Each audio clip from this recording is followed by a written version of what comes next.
In China, there was an emperor. The story I want to share with you happened a long time ago, so it's good to hear it now before it's forgotten. The emperor's palace was the most beautiful in the world. It was made of a special kind of shiny clay called porcelain. It was costly but fragile, so you had to be very careful around it. In the garden, there were some unique flowers with pretty silver bells tied to them. The bells made a tinkling sound that caught the attention of anyone passing by. In fact, everything in the emperor's garden was special. The garden was so big that even the gardener didn't know where it ended. People who went beyond the garden knew there was a big forest with tall trees that sloped down to the deep blue sea. Large ships sailed under the shadow of those trees. In one of these trees, there was a bird called a nightingale. It sang so beautifully that even the poor fishermen, who had a lot of work to do, would stop and listen. Sometimes, when they went out at night to put out their fishing nets, they would hear the bird's song and say, "Oh, that's so lovely." But when they went back to their fishing, they forgot about the bird until the next night when they heard it again and exclaimed, "Oh, the nightingale's song is so beautiful." People from all around the world came to the emperor's city, and they liked it a lot. They also admired the palace and gardens. But when they heard the nightingale's song, they all agreed that it was the best thing of all. When they returned home, they told others what they had seen, and educated people wrote books describing the city, the palace, and the gardens. But they didn't forget the nightingale. It was really the most amazing thing. The books traveled all over the world, and some reached the emperor. He sat in his golden chair and read them, nodding in approval as he read about his city, palace, and gardens. However, when he read the words, "The nightingale is the most beautiful of all," he said, "What's this? I don't know anything about a nightingale. Does such a bird live in my empire or even in my garden? I've never heard of it. It seems I can learn something from books." Then, the emperor called one of his fancy-dressed helpers, who thought he was very important. When someone of lower rank spoke to him or asked him a question, he'd just say, "Pooh," which means nothing. The emperor said, "There's a really amazing bird in this book called a nightingale. They say it's the best thing in my big kingdom. Why hasn't anyone told me about it?" The helper said, "I've never heard of it. It hasn't come to the palace." The emperor said, "I want to see her tonight. The whole world seems to know more about my treasures than I do." The helper said, "I've never heard of her, but I'll try to find her." But where could they find the nightingale? The helper looked all around the palace, but no one he asked had heard of the bird. He went back to the emperor and said maybe it was just a made-up story in the book. He told the emperor, "Your Highness, you can't always trust what's written in books. Sometimes they're just stories or nonsense." The emperor said, "But this book came from the mighty emperor of Japan, so it must be true. I want to hear the nightingale. She must be here tonight. I like her a lot. If she doesn't come, we'll make everyone in the court jump around after dinner." The helper said, "All right," and hurried around the palace again, and lots of people followed him because they didn't want to jump around. Everyone was looking for the amazing nightingale that the whole world knew about, but the palace didn't.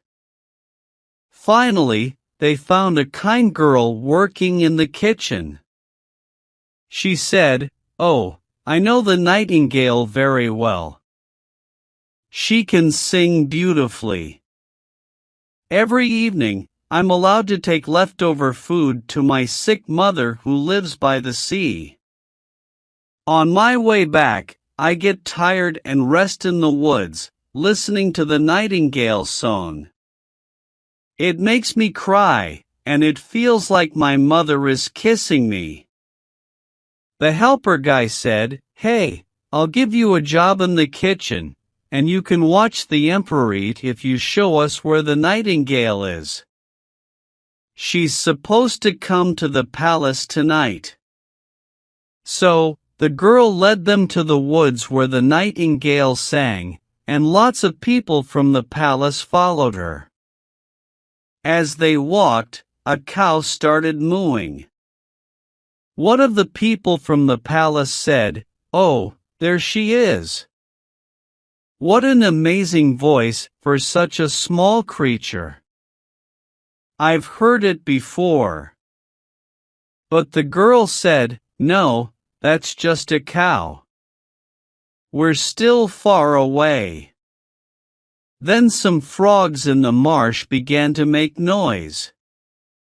Someone else said, "Wow, that's beautiful. It sounds like little church bells."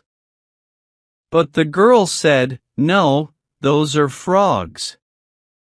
But I think we'll hear the nightingale soon."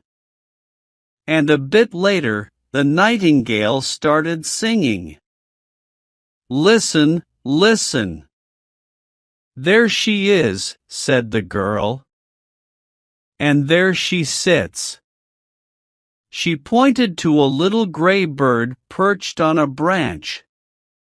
The helper said, "Really? I never thought it would be such a small and simple thing.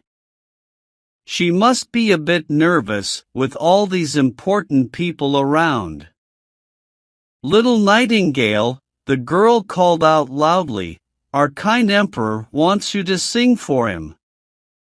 The nightingale said, "I'd love to." And she started singing beautifully. "It's like tiny, tinkling glass bells," the helper guy said. "And look at her throat moving. It's amazing, we've never heard this before. She'll be a big hit at the palace." The nightingale asked, "Should I sing again for the emperor?" The helper said, "You're invited to a party at the palace tonight, where everyone will love your wonderful singing."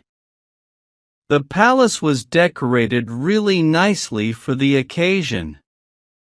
The walls and floors were shiny and covered in 1,000 lights. Pretty flowers with little bells tied to them were placed in the hallways. Because of all the people moving around and the wind, the bells rang loudly, and it was hard to hear anyone talking. In the middle of the big hall, they put a golden perch for the nightingale to sit on. Everyone from the palace was there, and the kitchen girl got to stand by the door, even though she wasn't a real cook for the palace. Everyone was dressed up, and they all looked at the little gray bird when the emperor signaled her to start. The nightingale sang so sweetly that the emperor got teary-eyed, and then tears ran down his cheeks as her song became even more touching and touched everyone's hearts. The emperor was so happy that he offered the nightingale his golden slipper to wear around her neck, but she said thank you and didn't take it. She said, seeing tears in an emperor's eyes is the best reward. An emperor's tears are very special, and it's an honor for me. Then she sang even more beautifully than before. That singing is so nice, the ladies at the palace told each other. They even tried to make gurgling sounds like the nightingale when they spoke, so they could feel like nightingales too. Even the servants and helpers at the palace said they liked it, and they're usually hard to please. The nightingale's visit was a big success. She was going to stay at the palace and have her own cage. She could go out twice a day and once at night, but she had to wear a little string tied to her leg, held by 12 servants. Flying like that wasn't much fun. Everyone in the city was talking about the amazing bird. When two people met, one would say nightin and the other would say gale, and they knew what they meant. Nobody was talking about anything else. 11 kids were even named after the nightingale, but they couldn't sing a note. One day, the emperor got a big package with "The Nightingale" written on it. He thought it was a new book about the bird. But instead of a book, it was a fancy, jewel-covered bird that looked real, like a living one. When you wound it up, it could sing just like the real nightingale and move its tail up and down, which was all shiny with silver and gold. It had a ribbon around its neck that said, "The Emperor of China's nightingale is not as good as the Emperor of Japan's." Everyone who saw it said, "This is so beautiful." The person who brought the fancy bird was given the title of Imperial Nightingale Bringer-in-Chief. People at the palace thought they could sing together and make a great duet, but the real nightingale sang in its own natural way, and the fancy bird only sang waltzes. "That's not a problem," the music teacher said. "It's perfect to my taste." So, the fancy bird had to sing on its own, and it did just as well as the real one. It was also much prettier to look at because it sparkled like jewelry. It sang the same songs 33 times without getting tired. People would have loved to hear it more, but the emperor said the real nightingale should sing something. But where was she? No one noticed when she flew out the open window back to her forest. "What strange behavior," said the emperor when they realized the real nightingale had flown away. The court people blamed her and said she was ungrateful. "But we have the best bird, anyway," one person said. They made the fancy bird sing again, even though it was the 34th time they'd heard the same song, and they still hadn't learned it because it was quite tricky. The music teacher praised the bird a lot. He even said it was better than a real nightingale, not just because of its fancy looks with diamonds, but also because it was easier to understand. He said, "You see, dear Emperor, with a real nightingale, you never know what it's going to sing. But with this bird, everything is known. You can open it up and explain how the music works, why one note follows another." "Exactly what we think," they all agreed. So, the music teacher got permission to show the bird to the people the next Sunday, and the emperor told them to be there and listen. When they heard it, they were like people who had drunk too much tea. which is a Chinese thing to do. They all said, "Oh," and held up their fingers and nodded.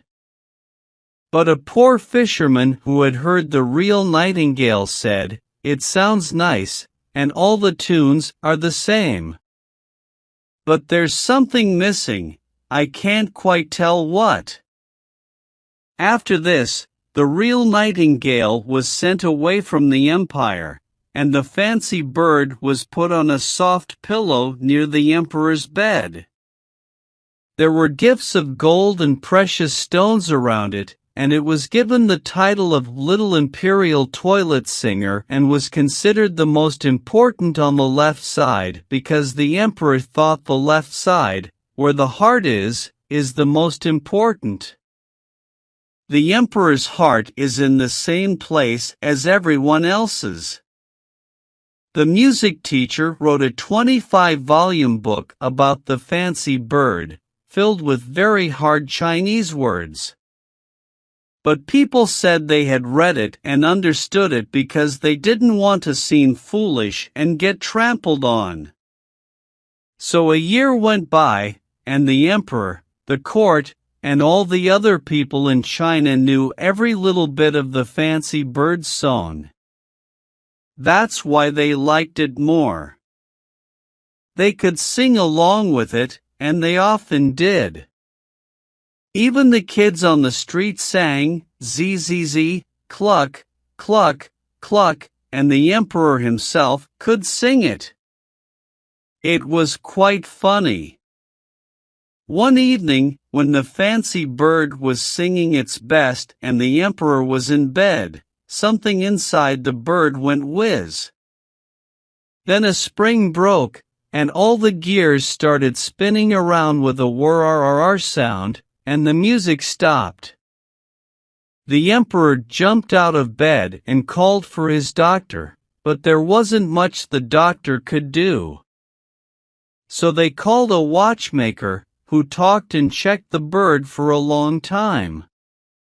They managed to fix it a little, but they said it had to be very carefully used because the inside parts were old and replacing them would hurt the music.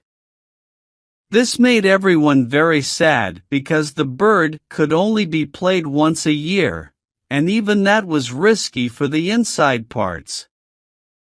The music teacher gave a speech with difficult words, saying the bird was just as good as before, and no one disagreed with him. 5 years passed, and then a real sadness came to the land. The Chinese people really liked their emperor, but now he was very sick and might not make it. They had already picked a new emperor.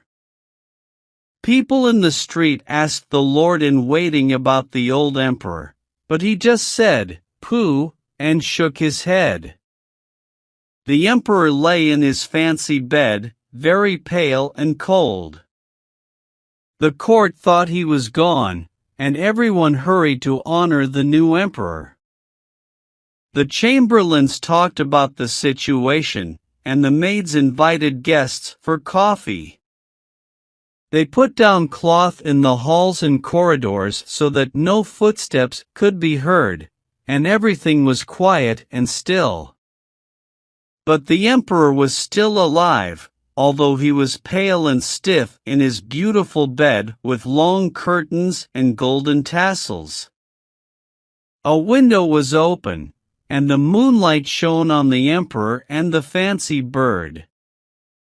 The poor emperor felt a strange weight on his chest, and he opened his eyes. He saw Death sitting there, wearing the emperor's golden crown and holding the emperor's sword and banner. Around the bed, there were lots of strange heads, some ugly and some kind-looking. These were the emperor's good and bad deeds, reminding him of things that made him sweat. Do you remember this? Do you remember that? They asked one by one, making him remember things he'd rather forget. I don't know, the emperor said. Music. "Music," he cried, "get the big Chinese drums so I don't have to hear them." But they kept going, and Death nodded like a Chinese person to everything they said. "Music! Music!" the emperor shouted. "You, precious golden bird, please sing. I've given you gold and precious gifts. I even put my golden slipper around your neck. Sing! Sing!" But the bird stayed quiet. There was no one to wind it up, so it couldn't sing a note. Death kept looking at the emperor with his cold eyes, and the room was very quiet. Suddenly, sweet music flowed in through the open window. The real Nightingale sat on a branch outside. She had heard about the emperor being sick, so she came to sing a song of hope and trust. As she sang, the room got brighter, the emperor's blood flowed faster, and he felt stronger. Even Death listened and said, "Go on, little Nightingale, go on. Will you give me the beautiful golden sword, the rich banner, and the emperor's crown?" the bird asked. Death gave up all these things in exchange for the song, and the nightingale kept singing.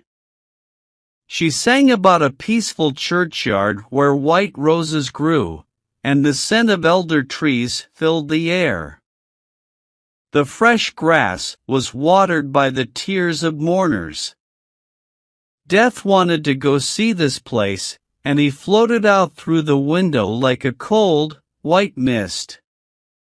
"Thank you, you heavenly little bird. I know you well. I once banished you from my kingdom, but now you've chased away the scary faces from my bed and taken death from my heart with your beautiful song. How can I repay you?" "You've already rewarded me," the nightingale said. "I'll never forget the first time I made you cry with my song. Those are the best treasures for a singer's heart. Now, sleep and get well. I'll sing to you again." As she sang, the emperor fell into a peaceful sleep. When he woke up, the sun was shining through the window. None of his servants had come back. They all thought he was dead. Only the nightingale was still there, singing beside him. "You must stay with me always," the emperor said. "You can sing whenever you want. I'll break the fancy bird into 1,000 pieces." "No, don't do that," the nightingale replied. "The bird did its best while it could. Keep it here. I can't live in the palace or build a nest, but I'll come when I want. I'll sit on a branch outside your window in the evening and sing to make you happy and fill your thoughts with joy. I'll sing about happy and suffering people, about good and bad things happening around you. I fly far from your palace to the homes of fishermen and peasants. I love your heart more than your crown, even though there's something special about that too. I'll come, and I'll sing to you, but you have to promise me one thing." "Anything," said the emperor, dressed in his fancy robes, with the heavy golden sword against his heart. "I only ask one thing," she said. "Don't let anyone know that you have a little bird who tells you everything. It's better to keep it a secret." With that, the nightingale flew away. The servants came in to check on the dead emperor, but to their surprise, he was standing there and said, "Good morning."